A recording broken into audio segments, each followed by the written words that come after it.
발표를 시작하도록 하겠습니다.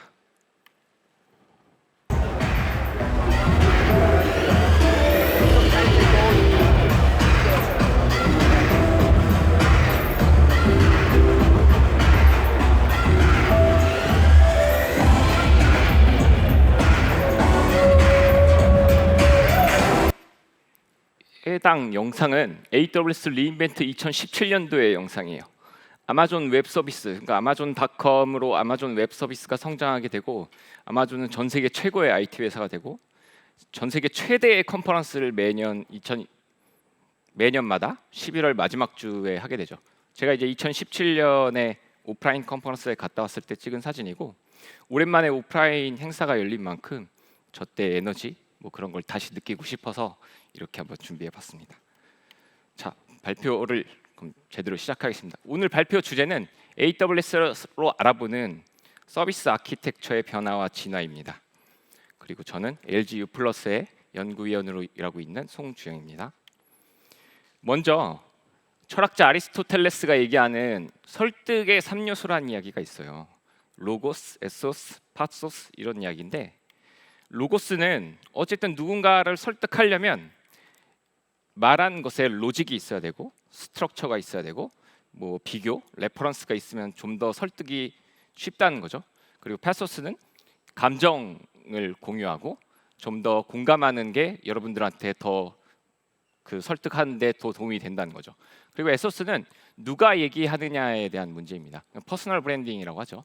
그러니까 어떤 사람이 얘기하느냐에 따라 같은 이야기가 달라진다는 얘기죠. 오늘 여러분들이 되게 귀중한 시간을 내서 온 거잖아요. 이제 앞으로 35분 정도 남았는데, 그 시간 동안 여러분들이 절대 시간이 후회하지 않도록 저는 지난 10년간의 제 경험을 여러분들한테 이야기할 예정이에요. 그래서 제 말이 빠를 수도 양이 많을 수도 있거든요. 그러니까 집중하시고 제 목소리에 조금만 귀 기울여 주시면 열심히 하도록 하겠습니다. 다시 제 소개를 드리면, 저는 AWS 컨테이너 히어로, 그리고 해시코프 테라폼 앰버서더 2022에도 있고, 뭐 너무 소개할 게 많기 때문에 여러분들 구글 검색 엔진에서 제 이름을 검색하면 제가 여태까지 지난 10년 동안 발표했던 자료, 뭐 여러 가지 활동들, 코드, 뭐 여러 가지를 검색할 수가 있습니다. 뭐 개인적으로는 발표 자료는 공유될 거니까 한번 천천히 알아보시기로 하고, 먼저 우리가 정의를 정확하게 하고 넘어가야 될 게 있습니다. 아키텍처가 무엇이냐라는 거거든요. 우리가 아키텍처를 떠올리면 머릿속에 이제 이러한 그림을 떠올리게 되죠.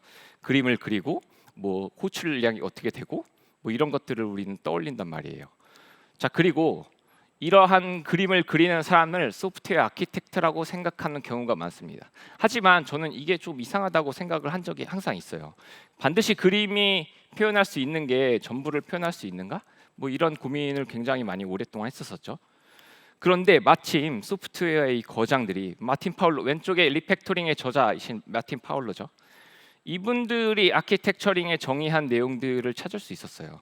자, 그분들이 얘기하길 아키텍처는, 자, 우리가 먼저 반드시 기억해야 될 건 이런 그림을 한번 생각해 보자는 거죠. 일의 속도가 있고 서비스의 성장, 사람, 시간별로 우리가 그래프를 그려봤을 때 보통 일의 속도는 처음에는 속도가 점점점 줄어들죠. 왜냐하면 정의할 것도 많고 해야 될 것도 많고 준비해야 될 것도 너무 많아요. 하지만 그 어느 순간 방점을 찍고 제이컵을 그리면서 성장을 하도록 하죠. 그 모든 사람, 우리 특히 소프트웨어 엔지니어들이라면 굉장히 공감할 부분이죠. 자, 그러면 결국에 아키텍처라는 건 좋은 아이디어를 얼마만큼 빠르게 구현하고 적용시킬 수 있는가가 아키텍처라고 얘기할 수 있겠어요. 자, 그런데 이상은 그렇지만 현실은 대부분 그렇지 않습니다. 대부분 시간에 비해서, 그리고 사람의 규모에 비해서 더 퍼포먼스가 늘어날 거라고 생각하는데, 그걸 지키기가 굉장히 쉽지 않습니다. 여러분들의 여기서 많은 분들이 현직자도 계시고 하겠으니까, 우리 서비스는 시간이 지나면 지날수록 코드의 재사용률도 높아지고 코드 리뷰도 너무 좋아지고, 그러면서 점점 더 서로가 성장하고 그런 경우를 겪은 경우도 있지만, 사람이 시간이 지나고 우리가 소위 말하는 빌런이 등장하고 그러면서 굉장히 J커브가 아니라 하락하는 속도를 경험할 수도 있는 거죠. 결국에 아키텍처는 이 그림을 이쁘게 그리는가, 이것이 아키텍처라고 이야기할 수 있습니다. 자, 그러면 저는 2011년 동안 2022년까지의 AWS 그리고 제가 소프트웨어 이 에어리어에 있으면서 겪었던 경험들을 쭉 이야기해 볼 예정이에요. 2011년은 제가 대학교 4학년 때 취업 준비를 했었던 때였습니다. 자, 그때 저는 클라우드라는 거에 꽂혔었는데 이 영상 밑에 유튜브 링크에 이 영상에 꽂혔었던 거예요. 자, 간략하게 설명하면 여러분들에게 좋은 아이디어가 있습니다. 그 아이디어를 구현시키면 판매를 극대화하고 고객을 만족시키는 서비스를 할 수 있어요. 자, 그렇다면 우리는 뭘 준비해야 되냐면 서버를 준비하고 저장소를 준비하고 소프트웨어를 준비를 하고 개발을 했었어야 됐죠. 근데 이것들은 아시겠지만 다 돈이에요.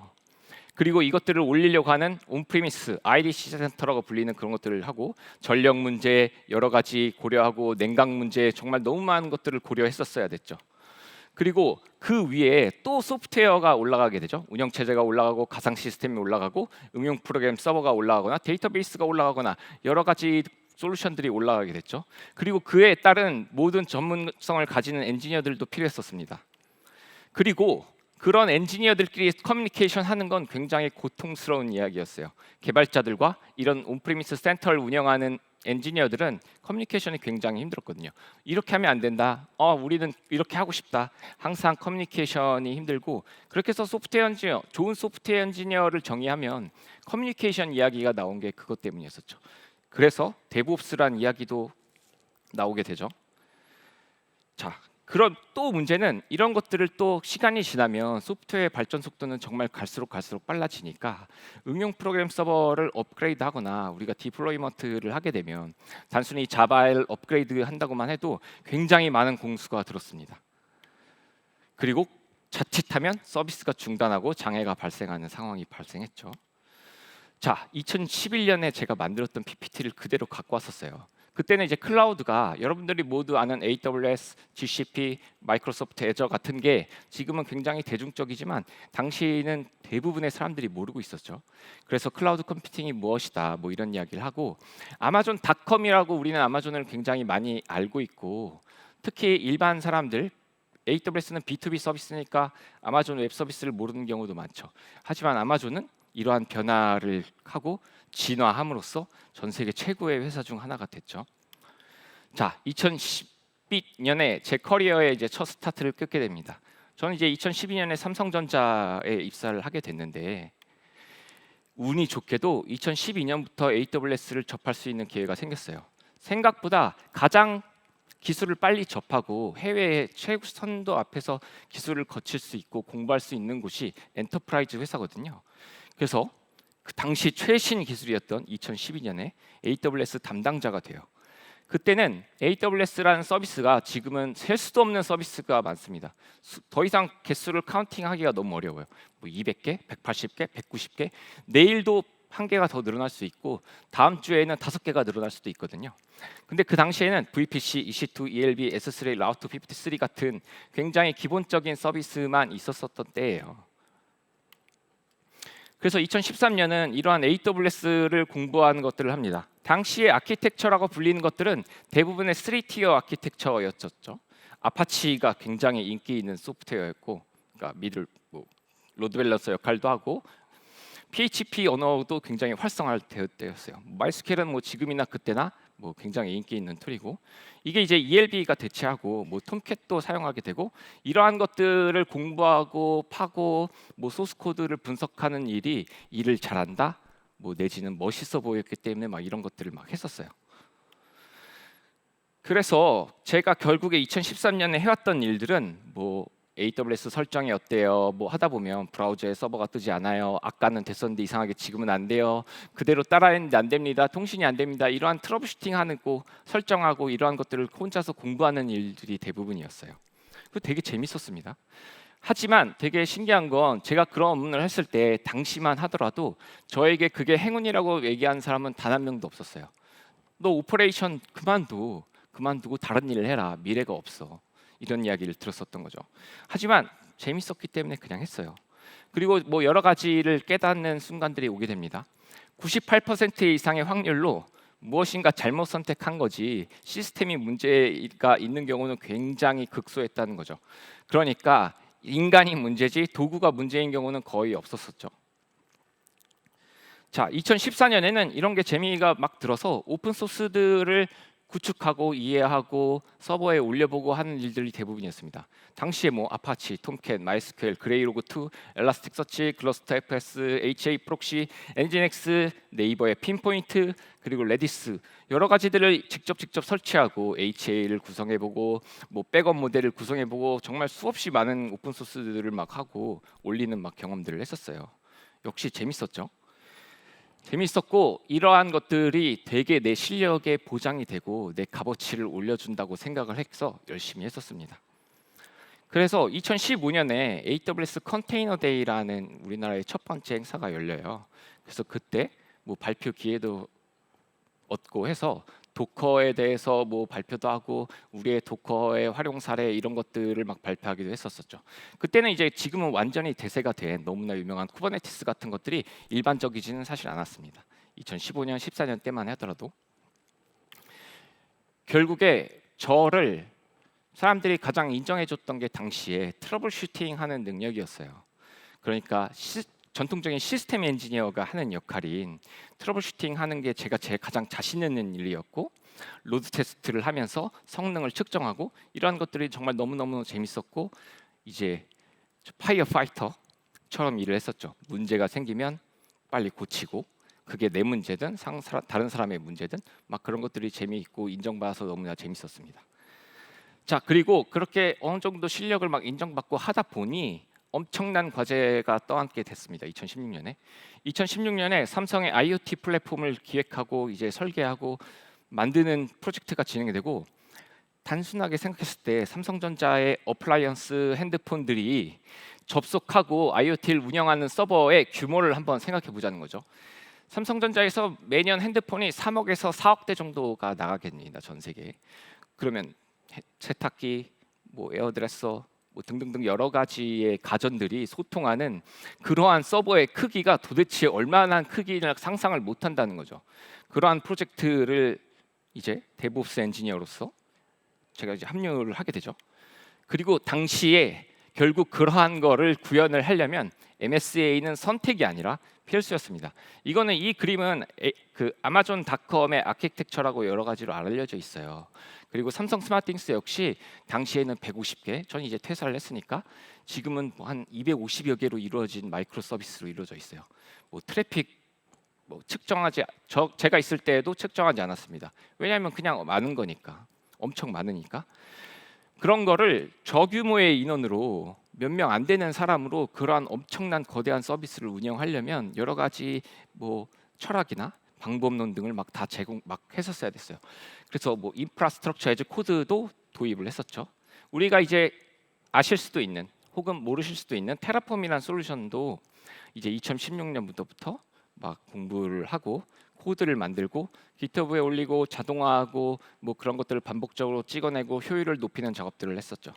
그리고 디플로이먼트 역시 항상 디플로이먼트가 굉장히 안전화되고 수백 번, 뭐 1년에 수백 번, 수천 번을 배포를 하기 때문에 그런 것들에 대한 플로우와 그리고 그게 절대 속도가 늦어지면 안 되니 그런 것들을 굉장히 고민하고 그러한 설계들을 했었었죠. 뭐 당시에 여러 가지 툴을 썼었죠. 뭐 깃랩도 쓰고 GitHub도 쓰고 뭐 대신 뭐 AWS의 여러 가지 서비스도 쓰고 젠킨스도 쓰고 과거에 썼던 오픈소스 경험들이 굉장히 많이 도움이 됐었었죠. 자, 그런데 제가 아까 소방수 파이어파이터처럼 일을 한다고 했었잖아요. 그러한 개념이 완전히 깨지는 순간이기도 했습니다. 삼성 스마트띵스라는 과제는 굉장히 큰 과제였기 때문에 실리콘밸리에 있었던 친구들 그리고 미국의 유수의 엔지니어들과 함께 일할 수 있는 경험이었어요. 저한테는.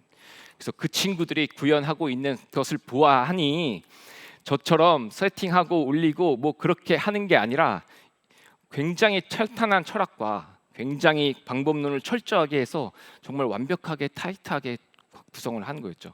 그때 굳이 한 가지를 뽑자면 이뮤터블 인프라스트럭처 개념이 완전히 저한테 이제 들어왔었죠. 서버를 단순히 배포하거나 할 때 항상 새롭게 띄우고 A라는 버전 1의 서비스가 있었을 때 버전 2는 항상 새로운 서버로 뜨고 그렇게 배포할 때마다 완전히 새롭게 구성을 하고 뭐 이러한 개념들이 결국 이어져서 쿠버네티스가 되었죠. 그래서 쿠버네티스를 만드는 사람들의 책의 첫 장에 보면 이뮤터블 인프라스트럭처, 불변 인프라스트럭처가 첫 번째로 나오게 됩니다. 그리고 아까 이야기했었던 AWS 리인벤트 행사를 2016년에 처음 이제 참석을 하게 돼요. 거기 가게 되면 이제 전 세계 최고의 소프트웨어 엔지니어링의 최고의 친구들이 같이 이제 모여서 고민을 나누고 자신들이 얼마나 잘했는가를 이야기를 하죠. 그래서 넷플릭스 너무나 많지만 넷플릭스의 이야기를 해보면 이 그림이 넷플릭스의 하나의 마이크로 서비스고 실시간으로 그 리퀘스트가 어떻게 동작하는지 다 보여주는 그림이에요. 우리가 여러분들도 지금 실무에 있으신 분들 중에 디제스터 리커버리라는 얘기를 많이 할 거예요. 서버가 있으면 그거에 대한 보안 서버를 준비해서 그렇게 뭐 죽으면 이거를 복구시켜 가지고 하는 개념. 디제스터 리커버리가 과연 지금도 쓰는 개념일까요? 잘 이제 쓰이지 않습니다. 지금은 이제 리저널 페일러라는 개념을 더 많이 쓰죠. 그러니까 우리의 서버는 미국 그리고 유럽, 아시아 이렇게 전 세계에 구성이 되어 있고 한 리전에 크게 장애가 난다면 운이 없게도 막 전쟁이 나고 막 그렇다면 다른 리전의 그 리퀘스트를 다 커버할 수 있어야 된다는 거죠. 그걸 최대한 적은 시간에 빠른 시간 안에 복구하는 거. 그래서 2017년은 이 데브옵스 컬처에 대한 완전한 이해와 완전한 구현을 하기 위한 노력을 엄청나게 했습니다. 2016년 리인벤트를 겪고 2017년에 들어와서 저는 개인적으로 딱 그때 깨달은 게 있어요. 내가 더 이상 대한민국에서 가장 잘하는 사람이 드디어 됐구나. 이런 경험을 깨닫게 됩니다. 그럼 너 너무 건방진 얘기 아니야? 그럴 수 있는데 저는 그때 누구보다도 겸손한 생각을 한 거였었어요. 겸손이란 게 여러분 제가 한 거 아니에요. 그거 아닙니다. 그게 과연 겸손일까? 그러한 의문도 항상 가지고 있었거든요. 근데 제가 생각하는 겸손은 나보다 잘하는 애들, 나보다 정말 더 치열하게 고민하는 애들, 그걸 한 명이, 두 명이, 그리고 팀이, 전체 조직이 함께 고민하는 것들을 보아하니 걔네들을 알고 있으니까 알고 있는 게 겸손이라고 생각이 들었어요. 그러니까 지금은 소프트웨어 기술을 통해서 여러분 우주로 로켓을 발사했다가 제자리로 돌아와서 로켓이 제자리로 돌아가는 세상이잖아요. 얼마나 치열하게 소프트웨어 설계적으로 완벽하게 이루어져 있으면 그런 게 가능하냐는 거죠. 자, 그래서 데브옵스를 정확하게 이해하고 이제 그러한 알리는 활동들을 시작하게 되죠. 데브옵스라고 하면 여러 가지 정의가 있지만 제가 생각하기에 데브옵스는 문화이자 자동화하는 거, 측정하고 공유하고 축적하는 문화, 이런 것들을 항상 고민하고 축적해 나가는 문화라는 거죠. 업무들이 엄청나게 많죠. 데브옵스 엔지니어라고 하면 장난으로 잡부라는 이야기들도 우리가 많이 하게 됩니다. 그러니까 데브옵스의 업무라고 하면 서비스의 개발과 배포를 신속하고 정확하게 만드는 것. 그것도 데브옵스의 업무죠. 서비스와 팀의 문제를 빠르고 정확히 감지하는 것조차도 데브옵스의 업무에 들어갑니다. 그리고 그것들을 해결하는 것도 역시 데브옵스 엔지니어가 해야 할 일 중에 하나죠.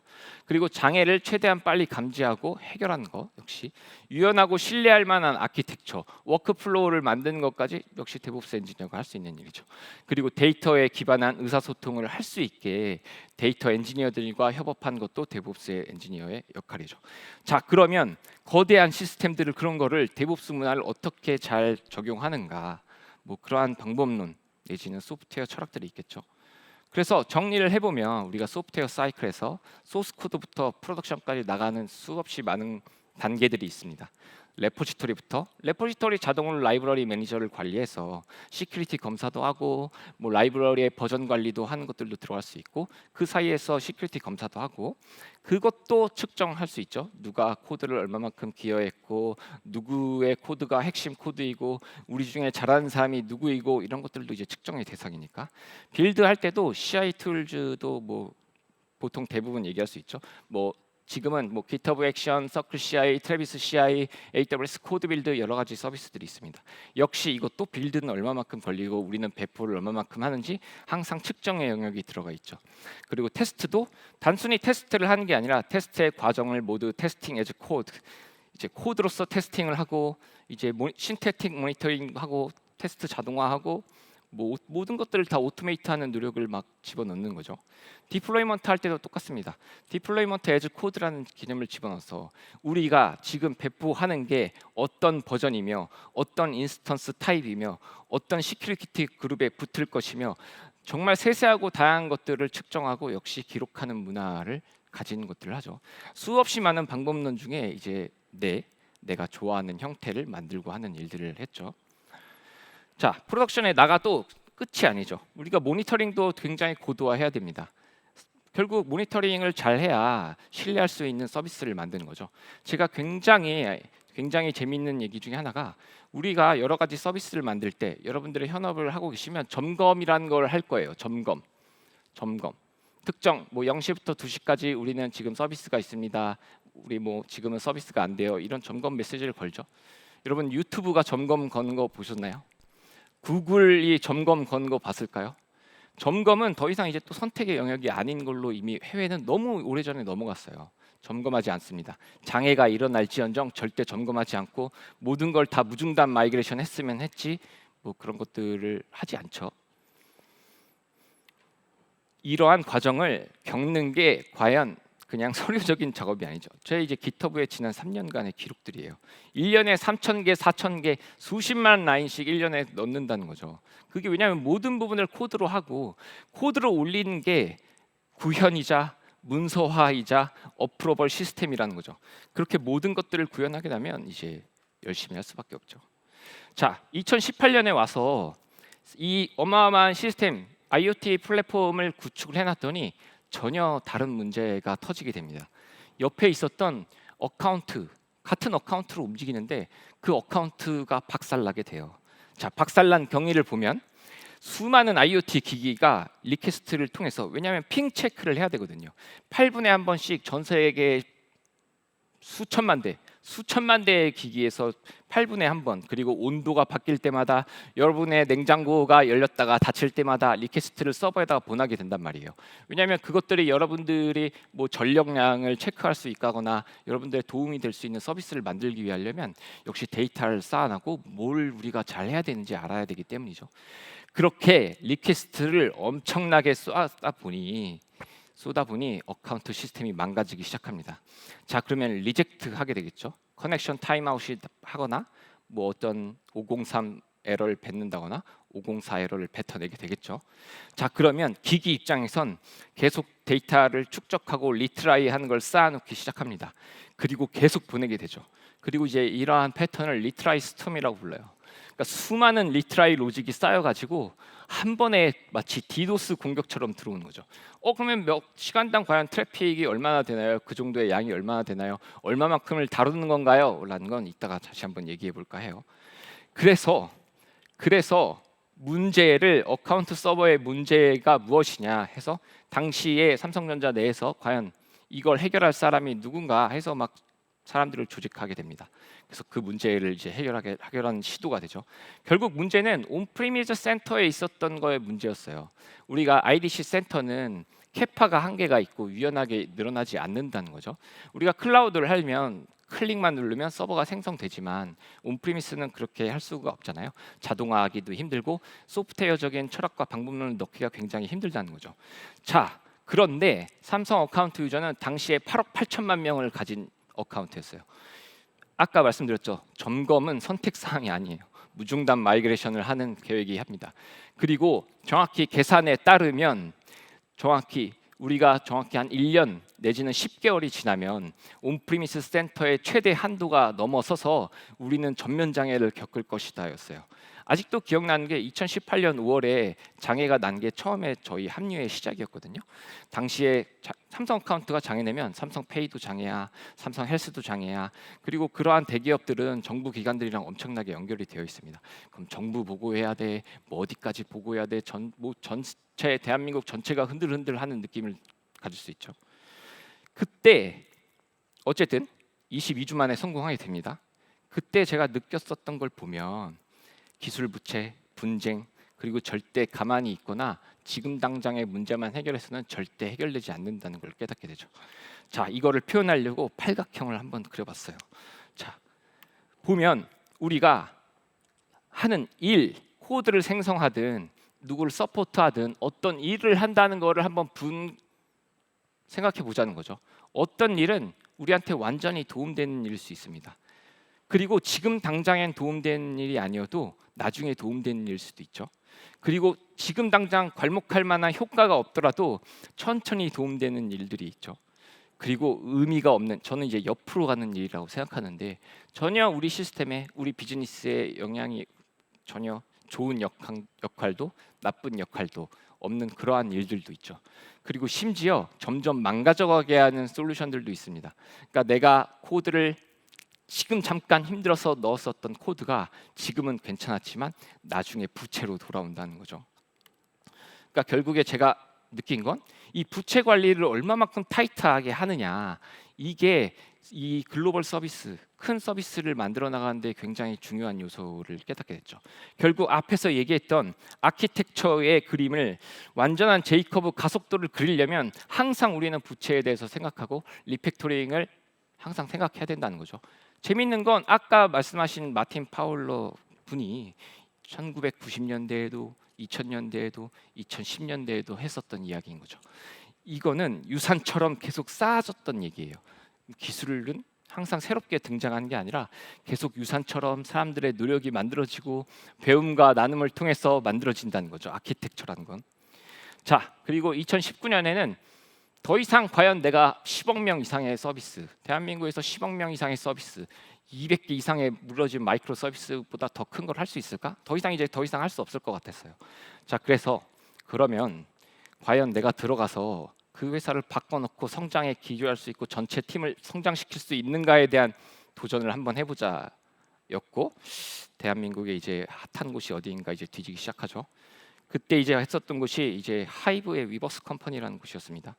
위버스 컴퍼니는 속도, 엔터테인먼트 산업은 엄청 유행에 민감하고 그 어떤 사람들보다 팬들의 되게 리콰이어먼트가 굉장히 타이트하고 스트릭트하고 반응이 즉각적이거든요. 그래서 굉장히 빠르게 했었어야만 했어요. 근데 부채를 생성하면 안 된다고 했잖아요. 굉장히 빠르게 해야 됐지만 또 부채를 절대 생성하지 않고 장애가 내지 않게 했었어야 된다는 거죠. 2019년 1월에 기획했었던 서비스를 저는 2019년 3월에 합류하게 되고 런칭을 그해 6월 달에 하게 됩니다.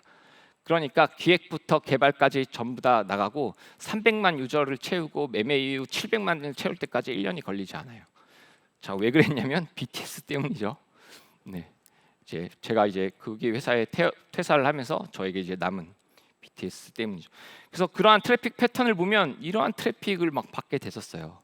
BTS, 블랙핑크, 세븐틴, 이러한 우리나라를 대표하는 K-팝 아티스트들이 글을 쓰고 이미지를, 사진을 올리고 영상을 뭐 하게 되면 수없이 갑작스럽게 튀는 트래픽이 만들어진다는 거죠.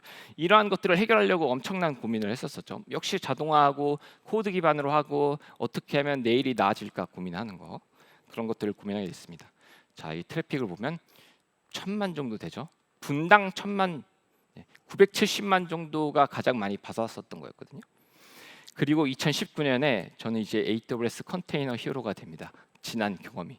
컨테이너 히어로는 AWS에서 선정하는 각각 분야마다 선정하는 거인데 저는 전 세계에서 10번째, 그리고 대한민국 최초의 컨테이너 히어로가 돼요. 자, 그러면 2020년은 저에게 무슨 해인가? 자, 나만 성장하는 건 되게 쉬운 일이라고 생각했어요. 내가 공부하고 내가 잘하는 건 너무 쉬운 일이잖아요, 사실. 뭐 누군가가 막 다를 수는 있는데 그게 과연 정말 어려운 일일까라고 생각했을 때 그렇게 어렵다고 생각이 들지 않았어요. 왜냐하면 시간이 가면 갈수록 시간적 여유도 생기고 돈도 생기게 되고 뭐 그렇다 보니 공부를 하는 노하우도 생기고 네트워킹도 형성되다 보니 그게 어렵지 않았어요. 자, 그러면 누군가를 성장시킬 수는 없나? 그로스 마인드셋을 진짜 가지게 할 수 없나? MS 마이크로소프트의 수장인 사티아 나델레가 한 이야기예요. 그로스 마인드셋을 가져야 한다. 그래서 2020년에 마침 저희 이제 주니어로 들어온 친구를 아주 혹독한 훈련을 통해서 했더니 이제 그 친구가 구글 오픈 소스에 막 컨트리뷰션을 하고 This is my architecture라는 AWS의 발표를 막 영어로 진행하고 그러한 것들도 이루게 됩니다. 자, 그러면 2021년엔 팀을 성장시킬 수는 없는가? 한 명만 성장시키는 게 아니라 우리의 팀을 다 성장시킬 수 없는가? 그래서 잘 꼬드겨서 데브옵스는 너무나 매력적인 직군이야. 너무나 재밌고 대우도 좋고 너무나 재밌는 것들을 할 수 있어. 해가지고 혹독한 훈련을 통해서 GitHub PR을 쌓아나가게 되죠. 그래서 재밌는 건 대부분 여러분 다 주니어예요. 1년 차, 2년 차 내지는 회사 생활 첫 한 사람. 결국 만들어지는 건 시간이 지난다고 시니어가 된 것도 아니고 결국 내가 얼마만큼 쌓아나가고 치열하게 고민하느냐가 키 포인트라는 거죠. 그래서 이 친구 보면 이 친구의 패턴을 보면 이 친구는 이게 이제 컨트리뷰터 얼마만큼 많이 했냐는 거죠. 되게 불같이 일하는 타입. 하루 약간 이상한 친구. 그래서 이러한 노력들이 만들어지고 아키텍처를 좋게 만들고 그 서비스의 성공의 키가 된다는 거죠. 자, 그럼 2020년 동안 제가 이야기했던 거 어떻게 다 이야기하겠어요. 이제 그런 거는 구글에서 검색하시고 하나하나의 주제, 디테일한 주제들도 있거든요. 그런 것들을 보시고 자, 그러면 제가 느꼈을 때 그럼 제일 중요한 게 뭐야? 라고 이제 질문을 던질 수밖에 없잖아요. 너가 하고 싶은 말은 뭐야? 저는 이제 열린 마음이라고 생각해요. 열린 마음. 분쟁, 아까 어카운트 마이그레이션을 하면서 분쟁이라는 얘기를 했었었죠. 시스템 너무나 고생을 많이 하는 분들이 계셨었어요. 밤샘 대응하고 맨날 대응하고. 그래서 제가 개편 계획을 짜서 이렇게 개편할 때니 함께 나아가자 했더니 저는 당시엔 사실 나쁜 놈이 됐습니다. 그리고 옆에 수고한다 하고 밥 사주는 분이 착한 분이더라고요. 어쩔 수 없이 막 굉장히 강한 드라이빙을 하면서 고쳐놨더니 저에게 다가오는 분도 있었고 그냥 이야기 안 하는 분도 계셨고 되게 다양한 케이스가 많았던 거죠. 결국에 성장하는 건 어떠한 새로운 것이 왔을 때 내가 어떻게 받아들이고 깊게 받아들이냐가 키라는 거죠. 왼쪽의 영화가 Arrival, 한국 영화 제목으로 컨택트라는 영화인데 새로운 전혀 상상도 할 수 없는 무엇인가가 왔을 때 사람들이 어떻게 반응하느냐에 대한 영화거든요. 강추하니까 한번 봐보시고 그러한 이야기를 한번 더 해볼까 해요. 저는 이제 LG U+라는 회사에 다녀요. 제가 LG U+를 봤을 때 아이러니하게도 웃기게도 저한테 거기 왜 가? 그거였어요. 너무 딱딱하고 대기업 문화인 거 아니야? 그냥 편한데 간 거네. 말 같지도 않은 얘기라고 이야기하고 싶습니다. 여러분 진짜로 어떠한 회사를 선택할 때 구글에서도 제의받고 마이크로소프트에서 제의받고 뭐 아마존에서도 제의받고 시리즈 A, B, C 모든 스타트업에서 만약에 제의를 받고 내가 갈 수 있으면 여러분들은 과연 구글, 마이크로소프트, 애저 뭐 그런 데를 선택할 것인가에 대한 생각을 다시 해보면 그렇지 않다는 거예요. 제가 제일 싫어하는 게 회사의 급수를 나누고 마치 여기는 대단한 회사, 여기는 별볼 일 없는 회사라고 나누는 그러한 고정관념이 굉장히 잘못됐다는 얘기죠. 대기업이냐 스타트업이냐 과연 그게 중요한가? 네.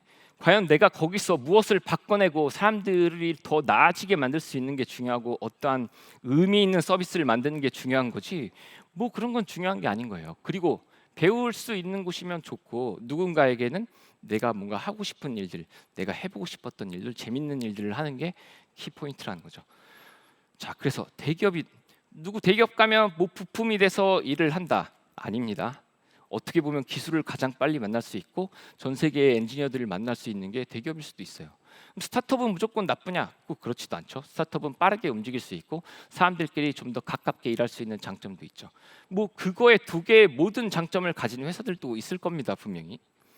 그러니까 결국에 고정관념을 없애는 게 그 모든 거의 시작이고 그게 가장 중요한 포인트라는 거죠. 그리고 방향성, 아까 팔각형이라고 했잖아요. 올바른 방향을 길게 보고 계속 고정관념 없이 이러한 케이스, 저러한 케이스 그런 것들을 계속 공부하고 나아가면 뭐 좋은 커리어를 쌓을 수 있다는 거죠. 제가 최근에 정말 너무 좋아하는 최재천 교수님이라는 분이 계세요. 이분이 하버드대에서도 그리고 서울대에서도 교수를 하셨던 분인데 학점을 주지 않기로 유명하신 분이에요. 과제의 양과 난이도가 너무 많다는 거죠. 자, 근데 이분이 얘기하시길 자기는 미국에서 했을 때보다 절반의 정도밖에 안 한다는 거예요. 그리고 미국 인류대, 하버드, 뭐 UC 버클리 뭐 이런 인류 초명문대에서는 그러한 강의를 우리 대한민국 학생은 너무 학점이 안 나오고 하면 그냥 포기해버리고 드랍해버리는데 그러한 과목들을 동시에 5개 이상씩 막 수강을 한다는 거예요. 내가 막 그러니까 사명감, 치열함 그런 것들이 생각보다 더하다는 거죠. 미국 엔지니어들을 얘기하면 실리콘밸리 얘기하면 뭐 차이가 있을 거야? 있는 거 정말 있어? 이런 얘기들을 되게 많이 듣거든요. 엄청난 차이가 있습니다, 여러분. 마음가짐. 그리고 제가 만났던 분들 중에선 30년 차 데브옵스 엔지니어도 있었어요. 30년 차 시스템 엔지니어, 데브옵스 엔지니어가 존재하는 흑인 여성분의 30년 차 엔지니어들이 존재하는 곳이 미국이거든요. 정확히 얘기하면 실리콘밸리죠. 그러면 비교를 하자면 구글, 마이크로소프트, 아마존 그러한 최고의 엔지니어들과 한번 비교해보고 그러한 친구들은 무슨 일을 하고 그런 것들을 통해서 내가 겸손해지고 더 나아갈 수 있었다는 거죠. 그러니까 순위를 나누고 무엇을 아는 게 잘하는 거고 어떤 걸 할 줄 아는 게 잘하는 거고 내가 뭘 하면 뭐 잘하는 거고 너 이거 모르면 못하는 거고 이런 거 중요할까? 그런 건 전혀 중요하지 않다는 거죠. 그러니까 단순히 점수로서의 그게 아니라 내가 어느 정도의 노력을 했고 내가 어떤 마음가짐을 가지고 어떠한 회사 생활 뭐 일을 바라보는 내 커리어를 바라보는 게 진짜 키포인트라는 거죠. 어느 위기를 겪고 극복했는가 그게 진짜 중요한 포인트라는 거죠. 정말 이 순간에도 이러한 글로벌 서비스로 나아가려고 하는 회사들이 있어요. 꼭 이런 대한민국에서 지금 미국은 대부분 이제 실리콘밸리에 의해서 사스 어플리케이션이라는 게 정말 이제 막 지배를 하고 있습니다. 대표적인 게 뭐 데이터도, 스노우플레이크, 데이터브릭스, 뭐 이러한 옥타, 뭐 이러한 수많은 미국의 굴지의 회사들이 스타트업이었었지만 엄청난 성장을 통해서 막 전 세계에 막 제품들을 팔고 혁신하고 엄청난 트래픽을 받아내고 있죠. 우리나라에도 그런 스타트업들이 있어요. 우리나라에도 그런 스타트업들이 있고 거기에 계신 분들이 굉장히 힘들 거라는 것도 알고 있습니다. 절대 포기하지 않고 더 나아가서 make it right 하게 만들고 make it better 하게 만들면 뭔가 기회를 넣을 수 있다는 거죠. 어쨌든 제가 정확하게 알고 있는 회사였던 이제 대한민국의 막테크의 대표 마케팅 테크놀로지를 이끌어가는 AB180 그리고 대한민국의 번역 API 번역 어플리케이션을 이끌어가는 플리토 이런 회사들이 되게 잘 되고 정말 다양한 스타트업에 있는 분들이 열심히 하고 절대 초심을 잃지 않고 나아가는 거 그런 이야기를 하고 싶습니다. 자, 이제 마지막이니까 시간이 얼마 안 남았어요.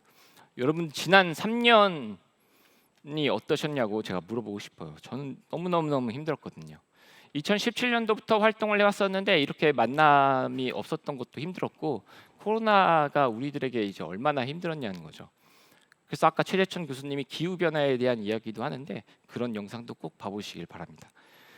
코로나 때문에 진짜 너무 힘들어서 정말 이 오늘의 행사가 제가 이야기를 더 많이 하고 기술적인 내용을 많이 하고 싶었지만 저는 그래도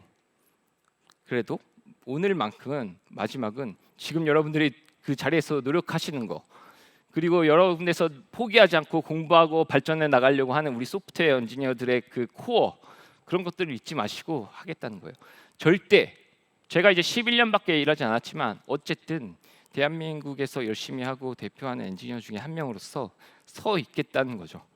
어쨌든 올바르게 하려고 올바른 문화를 만들고 올바른 가려고 하는 사람들이 아직 대한민국에는 많고 그러한 분들이 노력하고 있다. 그래서 기다리고 있겠다입니다. 이 일을 저는 엄청 많이 하거든요. 일과 삶의 구분 경계가 없어요. 불행한 거냐라고 저한테 얘기하는 분이 있는데 너무 행복합니다.